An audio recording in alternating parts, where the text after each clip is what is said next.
संतों की वाणी। परम कृपालु संत जन समस्त शास्त्र और अपने हृदय के अनुभूत वचनों के द्वारा जीवों का परम कल्याण करते रहते हैं। श्री सनक सनंदन सनातन सनत कुमार में से श्री सनातन जी की वाणी। परम मुनि परमहंस श्री सनातन जी हर समय 5 वर्ष की अवस्था में रहते हैं और कोई वस्त्र नहीं धारण करते। दिगंबर, दिग माने दिशाएं, दिशाएं ही जिनकी अंबर है, अर्थात नग्न अवस्था में रहते हैं। ये वर्णन करते हैं कि एकादशी व्रत को हरितोष व्रत कहते हैं। भगवान की प्रसन्नता के लिए, हरिजू की प्रसन्नता के लिए एकादशी व्रत रहा जाता है। प्रायः समस्त वैष्णव जन रहते हैं। जो रसिक जन प्रियाजू के चरणों के अनन्य हैं, उनका एक ही व्रत है, श्यामा श्याम की 8 पहर उपासना करते हुए अपने मन वृत्ति को श्यामा श्याम में समर्पित करना। यहाँ ज्ञान ध्यान व्रत कर्म जीते सब काहू में नहीं मोहि प्रतीति, रसिक अनन्य निशान बजायो एक श्याम श्यामा पद प्रीत। पर जो एकादशी व्रत रहते हैं परम धन्य है, वो हरितोष व्रत है। अब एकादशी व्रत का नियम क्या है और कैसे एकादशी व्रत का फल मिलता है, कई बार चर्चा हुई। बहुत सुंदर तस्मात् शास्त्रम प्रमाणम ते, शास्त्र प्रमाण के अनुसार श्री सनातन मुनि बोल रहे हैं। अथ ते नियमान वच्मि व्रते ह्रस्मिन् दिनत्रये, कास्यम मानुषम मसूरान्नम चणकान को द्रवास्तथा, शाकम मधुपरान्नम च पुनर्भोजन मैथुने, दशम्याम 10 वस्तूनि वर्जयेत वैष्णवः सदा। जिसे एकादशी रहनी हो और एकादशी का फल प्राप्त करना हो, उसको ये नियम पालन करना चाहिए। अथ ते नियमान वच्मि व्रते ह्रस्मिन् दिनत्रये, उसको 3 दिन, एक तो दशमी और एक द्वादशी और फिर बीच में एकादशी, उसको 3 दिन संयम में रहना होता है, तब बीच की एकादशी का उसे फल प्राप्त होता है। जिसे एकादशी व्रत रहना हो, उसका नियम है कि दशमी के दिन कांसे के पात्र का त्याग करें। वैष्णव सिद्धांत है कि कभी जिसमें मांस बना उस रसोई का भोजन न ग्रहण करें। मसूर की दाल, चना की दाल, कोदों और कोई भी शाक, शहद, दूसरों का अन्न, दोबारा भोजन और मैथुन, ये दशमी के दिन त्याग दे। एक बार दशमी के दिन भोजन करे 24 घंटे में, क्योंकि एकादशी रहना है। कांसे का पात्र, जिस रसोई में मांस बना उसके भोजन का त्याग, मसूर की दाल, चना, कोदो, शाक, मधु अर्थात शहद और दूसरे के द्वारा दिया हुआ भोजन और दोबारा भोजन और मैथुन क्रिया, इनका दशमी के दिन कभी भी प्रयोग ना करें। इन 10 वस्तुओं से वैष्णव दूर रहे दशमी के दिन। फिर एकादशी के व्रत में, ये पीछे तो हम वर्णन कर ही चुके हैं, कहीं नहीं आया या कुटू का कचौड़ी पकौड़ी और सिंघाड़ा का हलवा और सावा, ये दुनिया के खीर और सब। ये एकादशी के दिन किसी भी तरह की गेम आदि क्रीड़ा ना खेले। जैसे अब आज व्रत है तो बैठे हैं अपना मोबाइल में गेम खेल रहे हैं, ऐसा कोई भी क्रीड़ा नहीं। द्वैत क्रीड़ा, किसी भी तरह का गेम, ये सब खेल नहीं। द्वित क्रीड़ाम च निद्राम च तांबूलम दंत धावनम, परापवादम पैशून्यम स्तेयम हिंसाम तथा रतिम, कोपम हृत वाक्यम च एकादश्याम विवर्जयेत। एकादशी के दिन उपासक को चाहिए कि वो किसी भी तरह की क्रीड़ा, मनोरंजन बिल्कुल नहीं। चनिद्राम, नींद नहीं लेनी उसको, न दिन में न रात में। एकादशी व्रत। और प्रायः पुराने महापुरुषों ने ऐसा किया है। रामदास जी डाकोर के रात में जाते थे, रणछोड़ भगवान के यहां कीर्तन करते थे जाकर, तभी तो भगवान उनके कीर्तन पर, उनकी भक्ति पर रीछ कर गाड़ी में बैठकर उनके साथ आए थे। पूरी रात जगकर कीर्तन करना, और दिन में तो सोना ही निषेध है। द्वित क्रीड़ाम च निद्राम च तांबूलम, पान खाना निषेध है एकादशी को, बिल्कुल नहीं जो व्रत रह रहे। और दंत धावनम, वृक्ष से तोड़कर जो दतून की जाती एकादशी के दिन नहीं। परापवादम, दूसरे की निंदा करना, चर्चा करना नहीं, अर्थात अधिकतर मौन व्रत धारण करे एकादशी के दिन। पैशून्यम, चुगली करना। स्तेयम, कोई चोरी करना। हिंसाम, वाणी से, शरीर से, मन से किसी को दुख पहुंचाना। रतिम, अर्थात भोग करना, मैथुन करना। कोपम, किसी के ऊपर गुस्सा करना। अनत वाक्यम, झूठ बोलना। एकादश्याम विवर्जयेत, एकादशी के दिन ये नहीं करना चाहिए। एकादशी को एक बार कुछ फलाहार शुद्ध, अगर आपके पास कोई व्यवस्था नहीं तो थोड़ा दूध है, जल है, ऐसे आप लेकर, या थोड़ा सा फल ले लिया, थोड़ा सा फल लेकर के प्राण पोषण, एक दिन में मर नहीं जाओगे।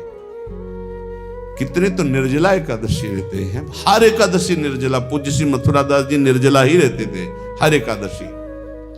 चलो भैया, आपकी सामर्थ्य नहीं तो जल 2-4 बार ले लो, एक बार थोड़ा सा दूध और फल ले लो, चल जाएगा काम, प्राणों का पोषण हो जाएगा।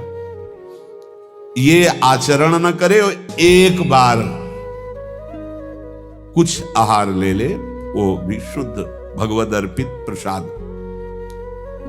फिर द्वादशी को काश्यम मांसम सुराम छौद्रम तैलम वितथ भाषणम व्यायामम च प्रवासम च पुनर्भोजन मैथुने अस्पृश्य स्पर्श मासूरे द्वादश्याम द्वादश त्यजेत। कांस के पात्र में द्वादशी को भी भोजन न पावे। जिस रसोई में मांस बनाओ उसमें आहार न ले। किसी भी तरह का नशा द्वादशी को न करे। शहद न पाए, तेल के बने पदार्थ न पाए, मिथ्या भाषण न करे और बहुत शरीर का व्यायाम न करे, बहुत थकावट वाले कार्य न करे। दोबारा भोजन न करे, एक बार द्वादशी को भी भोजन पवित्र। मैथुन न करे, जिसका स्पर्श नहीं किया जाता ऐसे पदार्थों का स्पर्श न करे। और मसूर की दाल न खाए। द्वादशी को जो इन नियमों का पालन करता है, दशमी द्वादशी ऐसे और एकादशी ऐसे, तब उसे एकादशी व्रत का फल प्राप्त होता है। जो इस पद्धति से एकादशी, ये जो मनमानी है सब नहीं, हर पदार्थ मिल जाएगा आपको फलाहार में। हर पदार्थ हमको बताया गया कि आपको जो चाहो सब पदार्थ फलाहार का। अरे भाई, हरितोष व्रत है तो हरि प्रसन्नता के लिए एक दिन भूखे रहने बहुत आनंद आता है। पहले भगवत कृपा से ऐसी गंगा जल पी करके कुछ दिन, फिर कभी कभी निर्जला एकादशी का भी आनंद। बड़े संन्यास मार्ग में थे तो बड़े संयम से सब शास्त्रीय पद्धतियों का निर्वाह होता था। उपासक को चाहिए कि इन नियमों से व्रत का अनुष्ठान करे, मनमानी आचरण न करे। सबसे प्रार्थना जो एकादशी रहते हो, हरितोष व्रत इसे कहते हैं, भगवान की प्रसन्नता के लिए रहा जाता है, रहना चाहिए। जो अपनी आचार्य परंपरा में हैं जैसे, जिनका सिद्धांत है, पर रहने का सिद्धांत ये श्री सनत कुमार जी वर्णन, श्री सनक जी महाराज, ये सनत कुमार जी वर्णन की। सनक जी महाराज कह रहे हैं, यदि भगवान का आश्रय नहीं, सत्संग नहीं है, तो इन 4 में से एक हो तो नाश कर देता, फिर चारों हो तो सर्वनाश हो जाता है। यौवनम धन संपत्ति प्रभुत्व विवेकता एकैपमप्यनर्थाय किमु यत्र चतुष्टयम। यदि सत्संग नहीं है, यदि हमारी भगवान है, देव हरि को कहते हैं, केशव देव जिसे कहा हरि को कहते हैं, गोविंद देव, मात्र देव, माता भगवान है। ए धिक्कार है उन पुत्रों को जो अपने माता के द्वारा पोषित किए हुए शरीर से हाथ उठाते हैं अपने माता पिता के ऊपर। नरक में तुम्हारी जो दुर्दशा होगी भोगोगे। एक हमको दिखाया गया दृश्य कि अपनी माता की कोख में लात मारता है, थप्पड़ मारता है, पिता बैठा है उसको लात मारता है, थप्पड़ मारता है, बाल घसीट कर गेट तक माता को ले जाता है। अब इनकी जो दुर्दशा होगी ये बोल नहीं पाएंगे, बता नहीं पाएंगे। ऐसी जगह मारा जाता है कि बस तलकते रहो, कुछ कह नहीं सकते। घोर नरकों की प्राप्ति होती।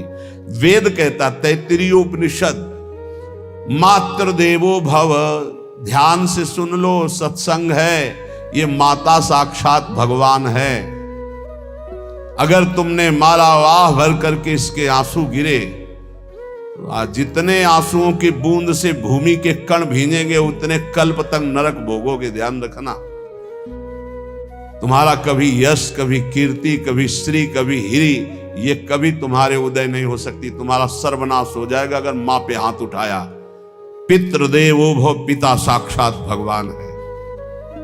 देखो भगवान अवतरित हुए तो प्रात काल उठी कै रघुनाथा, मातु पिता गुरु ना वही माथा। आचार्य देवो भव, माता साक्षात भगवान है, पिता साक्षात भगवान है, आचार्य गुरुदेव साक्षात भगवान है। जो अपनी माता को, अपने पिता को दुख देता है, अपने गुरुदेव की अवहेलना करता है, उसका कभी मंगल हो सकता है? वो कभी सुख प्राप्त कर सकता है? वेद कहता है जो निर्दोष कर्म करते हुए धन कमाकर, कैसा कर्म? निर्दोष कर्म करते हुए धन कमाता है और उस धन से अपने बूढ़े माता पिता और गुरुजनों की सेवा करता है, जीवन धन्य है। धिक्कार है उस पुत्र को, धिक्कार उस जवानी को, धिक्कार है उस धन को, धिक्कार उस बुद्धि को जिसको ये सब प्राप्त होने पर भी अपने बूढ़े माता पिता को दर दर के भटकने के लिए विवश कर देते हैं, जो अपने बूढ़े माता पिता को कष्ट देते हैं। जहां वेद कह रहा है मातृ देवो भव, पितृ देवो भव, आचार्य देवो भव, अतिथि देवो भव, चार बातें कही। अतिथि देवो भव, अगर बिना परिचय के कोई आ गया, कह रहा भूखा हूं, भोजन पवा दो, भगवान पधारे हैं, हम कह रहे मत अंदर आने दो, गेट के बाहर पवा दो, तुम्हारा संशय, पर उसे भूखा मत जाने दो। अतिथि देवो भव, जो निर्दोष कर्म करके अर्थ कमाकर अपने माता पिता गुरुजनों की सेवा करता है, उसी का जीवन धन है। पशुवत आचरण, मनुष्य शरीर प्राप्त करके राक्षस आचरण, राक्षसों की यही पहचान होती है। मां नहीं मातु, पिता नहीं देवा, साधुन ते करवा वही सेवा। तुम्हारे जो पुण्य है ना सब भस्म हो जाएंगे। आप खिलवाड़ मत समझो, वो विरक्त है, भले तुम्हें नौजवान दिखाई दे रहा है, वो शरणागत है। जो आचार्य ने मंत्र दिया वही गुरु परंपरा से चला रहा, वही मंत्र उसमें। आप उसको बोल रहे हमारे लिए कुर्सी डालो, पैंट शर्ट पहने हो, कुर्सी डालो। हाँ, आप असमर्थ हो तो हाथ जोड़कर प्रार्थना कीजिए कि बैठने में हमारी टांग टूट गई है, हम बैठ नहीं पा रहे हैं, क्या व्यवस्था हो सकती है क्या? याचना इस कोटि की। आदेश, बाबा जरा कुर्सी लाना, बाबा तो कुर्सी रख देंगे, आप उनको तुम भिक्षुक समझते हो, सारे सुकृत तुम्हारे नष्ट हो जाएं। ये जो संतों के द्वारा दिए हुए आसन में ये अयोग्य पुरुष बैठ जाते हैं ना, इनके सारे सुकृत नष्ट हो जाते हैं। ये क्या समझते हैं? तुरंत आसन दिया जाता है किसी भी, आओ आसन को प्रणाम करके समेट कर रख दो। अगर आसन में बैठने की योग्यता रही, आसन में बैठने की योग्यता उसकी मानी जाती है जो सामने बैठा है, उस स्थिति का हो या उससे श्रेष्ठ हो। बहुत होश में ये बातें सत्संग में ही मिलती है और अन्यत्र नहीं मिलती। आसन बिछाने का मतलब तुम कोई महान नहीं हो गए हो, अपने में दैन्यता नहीं तो वैष्णव किस बात के? आसन ग्रहण वैसे ही बिछा हुआ है, उसके ऊपर आसन लगा हुआ है गुरुजनों के लिए, श्रेष्ठ जनों के लिए। आप आसन में बैठने के अधिकारी हैं। सत्कर्म के द्वारा कमाए हुए धन से मात्र देवो भव पितृ, हम बार बार चिल्ला के कह रहे क्योंकि कलयुगी इन पुत्रों को अब समझ में नहीं आ रहा। जो बोओगे वही काटोगे। अगर आप अपने पुत्रों को सत अध्यात्म की शिक्षा देंगे और स्वयं अध्यात्म से चलेंगे तो तुम्हारा बुढ़ापा ठीक से जाएगा नहीं। बुढ़ापा बहुत मुश्किल से कटता है, बहुत मुश्किल से। हाँ, हमें कई दृश्य देखने को मिलते हैं। बता रहे एक बार बिंदौर इधर है, इच्छावर फतेहपुर, वहां से भ्रमण करते यार बड़े मकान से बड़े वृद्ध भागते हुए आए, स्वामी जी स्वामी जी स्वामी। बहुत कष्ट में हो। क्या कष्ट है आपको? आप तो महल से उतर रहे हैं। ये किसका है? बोले मेरा ही है। उनका कष्ट क्या है? बोले 4 लड़का है, 4 बहू है, सब खाते पीते हैं। मैं बहुत कष्ट में हूँ, सब कोई अपमान करता है। निकलो फिर बाहर, बाबा जी बनो, भजन करो, भगवान के मार्ग का अनुसरण करो। चौथी अवस्था है। बोले ये तो नहीं हो सकता, रहूंगा तो यही कुछ ऐसा कर दो कि जिससे हमारे बच्चों की बुद्धि बदल जाए, जो हमको पीटते हैं, गाली देते हैं। हमका वो जादू तो हम जानते नहीं, और चल पड़े। और बड़ा अंदर से चिंतन हुआ कि जीव कितना आसक्त है उन्हीं पुत्र परिवार घर में। अब बुढ़ापे का समय है, चौथी अवस्था में अगर घर ही में रह के भजन करो तो झंझट नहीं होगी। जो मिले जैसे मिले जीवन यापन करो, भजन करो, लेकिन प्रभु से मतलब नहीं। तो जितने भी जवान भाई बहन सुन रहे हैं, आप अपने माता पिता को, यहां हमारा वेद कहता है मात्र देवो हो, माता भगवान है, पितृ देवो हो, पिता हमारा भगवान है। धर्म के द्वारा कमाए हुए धन से माता पिता की सेवा करो। दूसरे दोष युक्त कर्मों का कभी आचरण मत करो। यन्नस्माकं सुचरितानि तानि तोयो पापाश्यानि नो इतराणि। सुंदर आचरण करो जो महापुरुषों के द्वारा विधान किए गए हैं। पाप आचरण कभी मत करो। हमारे आचरणों में से एक भी ऐसा आचरण नहीं होना चाहिए जो दूसरे को दुखी करके धन संपत्ति लेने वाला हो। वेद कहता है पापाचरण किया और आपको गड्डी पकड़ा दी, आप निर्दोष को दंड दे दिए और दोषी को धन के कारण मुक्त कर दिए। अब आपके परिवार में जो तांडव मचेगा वो झेल नहीं पाओगे, चाहे कोई भी हो। बहुत ध्यान से सुनना, ये सत्संग है, ये शास्त्र है। जो अधर्म पूर्वक दूसरे के द्वारा दिए हुए धन से गलत निर्णय करता है, दोषी को मुक्त करता है और निर्दोष को दंड देता है, उसको दुखिया को न सताइए, दुखिया देगा रोए। जब दुखिया के मुखिया सुने तब तेरी गति क्या होए। मर्सिडीज गाड़ी में भून जाओगे भुट्टे की तरह अंदर, कोई सांस लेने की जगह नहीं मिलेगी। कैसे? आगे से गाड़ी में किसी कारण आग लग गई, चलती गाड़ी में। अब आजकल सब रिमोट का सिस्टम होता है, वो तार जल गए जिनसे गेट खोला जाता है। अब गेट लाख लोग हैं आसपास, कोशिश कर रहे हैं, न गेट खुल रहा है, न शीशा तोड़ा, भम मचा हुआ है। चीखते हुए अंदर एक एक परिवार का सदस्य भस्म हो रहा है। क्यों? किसी के परिवार को उजाड़ा तुमने, किसी के निर्दोष की तुमने दंड विधान किए हैं, पापाचरण किए, वो भोगना पड़ेगा। इसीलिए बार बार तुम्हें भयावह शब्दों से कहते हैं कोई तुम्हें दंड नहीं देगा, तुम्हारे कर्म हर समय तुम्हारी खोपड़ी में सवार हो, वही तुम्हें दंड देंगे। इसलिए हमारा वेद कहता है यन्यस्माकः सुचरितानि तानि तोयो पापास्यानि नो इतराणि। जिसमें महापुरुष विधान किए हैं कि ये आचरण करो वो सुकृत है, और जिसे मना करते ऐसे पापाचरण मत करो, कभी दूसरे का अहित मत करो। जो कोई भी हमसे श्रेष्ठ गुरुजन है उनका आदर करो, उनको आसन दो, उनको विविध पदार्थों से सुख पहुंचाओ। विश्राम कर लेने के बाद वार्ता करो। श्रद्धा पूर्वक माता पिता गुरुजन अतिथि इनकी सेवा करना परम धर्म है।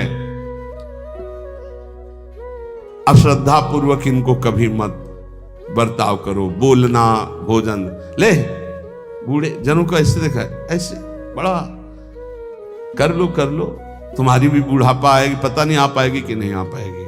अगर आएगी तो बहुत बढ़िया आएगी, तुम्हें ऐसे सताएगी कि आप देख लेना, बहुत हमारा हृदय इस बात से पीड़ित हो जाता है कि मां के प्रति ऐसा बर्ताव, जिस मां ने इतना। आज आप स्वस्थ हो, आपका दिमाग काम कर रहा है, आपके नेत्र काम कर रहे हैं, आप कान से सुन सकते हो, तो आप अपना उद्धार कर लो। नहीं, कल मनुष्य शरीर में ही ऐसी समस्या आ सकती है कि आप भजन नहीं कर पाओगे। जब शरीर में पीड़ा होती है तो शरीर का चिंतन होता है, भगवान का चिंतन नहीं होता। कोई घटना घट जाए तो उसी का चिंतन होता है, भगवान का चिंतन नहीं होता। यावत स्वस्थमिदम कलेवरम यावच्च दूरे जरा, जब तक बुढ़ापा दूर है, शरीर स्वस्थ है, कोई दुर्घटना नहीं घट रही, तब तक भजन कर लो। नहीं, किसी के साथ भी घट सकती है। ये बड़ा जीवन संघर्षमय है, बड़ा संघर्षमय है। तो कैसी कैसी परिस्थितियां संसार में आनी है, इन्हीं से मुक्त होने के लिए हमें नाम जप, भगवान का आश्रय और धर्म से चलो। बख्शेंगे नहीं भगवान, इतनी बात समझ लो। अवश्य में वो भोक्तव्यम कृतम कर्म शुभाशुभम। यदि तुम पाप कर्म करोगे तो चाहे जितना दान पुण्य कर लो, वो एक डिपार्टमेंट हो गया। पाप कर्म तुम्हें दुख देगा, तुम्हें भोगना पड़ेगा।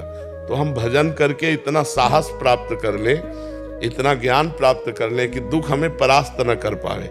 मनुष्य जीवन बड़ा दुखमय है। निकल जाओ तो निकल जाओ, नहीं फिर गए 84 लाख योनियों में।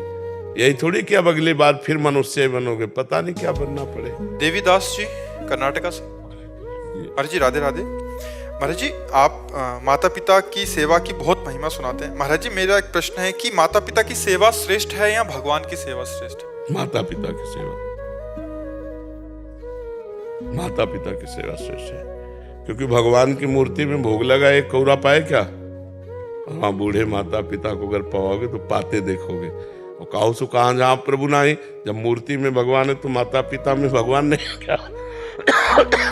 उसमें भी तो भगवान विराजमान है। तो माता पिता को भगवान मानकर यदि सेवा करो तो मूर्ति की सेवा करने की जरूरत नहीं। स्वयं भगवान चल कर आएंगे, तुम्हें दर्शन दे जाएंगे अगर माता पिता को भगवान माना।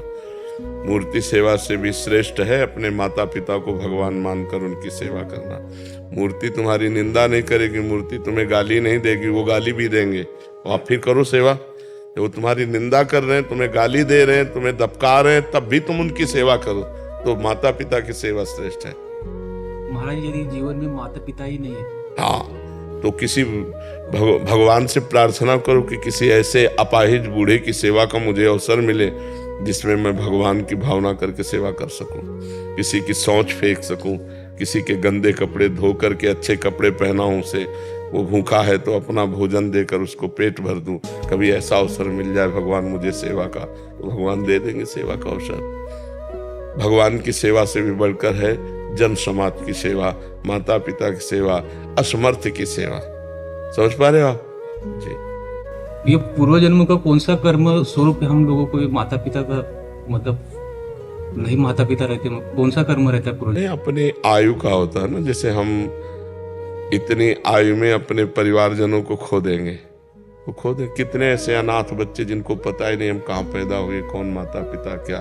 तो ये हमारे कर्मों का सब फल होता है। कैसे कैसे हमारे कर्म हुए, कैसे कैसे हमारे आचरण हुए, जिनका हमें फल प्राप्त होता है। माता पिता का सानिध्य बड़े भाग्य से मिलता है, और वो भी सही माता पिता। नहीं, ऐसे भी माता पिता हैं जो अपने बच्चों का शोषण कर रहे हैं। तो अगर सच्चे माता पिता जो माता पिता के लक्षणों से मिल जाए, हम उनकी सेवा करें, ये तो भगवान की कृपा से होता है। अब कर्मों का इतना बड़ा जाल कि किस कर्म के लक्षण से कितनी अल्पायु उनकी हुई, हमारी अल्पायु का संयोग कितना उनसे हुआ, ये तो ब्रह्मा जाने। हानि लाभ जीवन मरण जस अपजस विधि हाथ ब्रह्मा के हाथ में है कि कौन से कर्म का फल हुआ कि जीव अपने माता पिता को खो दिया, कौन से कर्म का फल हुआ कि जीव आँख खो दिया, कान खो दिया, हाथ अलग अलग नहीं है। तो ये सब बड़ा कर्मों का जंजाल, सबको मिटाने के लिए एक ही दवा है, नाम जप। खूब नाम जप करो, भगवान को माता पिता मान लो। जब माता पिता नहीं है तो अपने तुम्हें वो माता च पिता तुम्हें वो बंधुश्च सखा तुम्हें, उन्हीं को मानकर पूजन करो। उदित जी फरीदाबाद से। महाराज जी राधे राधे। गुरु जी, किसी दूसरे का आश्रय ना लें, इसको करना तो समझ आ सकता है, परंतु बुद्धि का और बुद्धि की जो बल होते हैं उसका आश्रय कैसे संभाला जाए? बुद्धि का तो आश्रय लेना ही है, लेकिन कुबुद्धि का नहीं लेना है। बुद्धि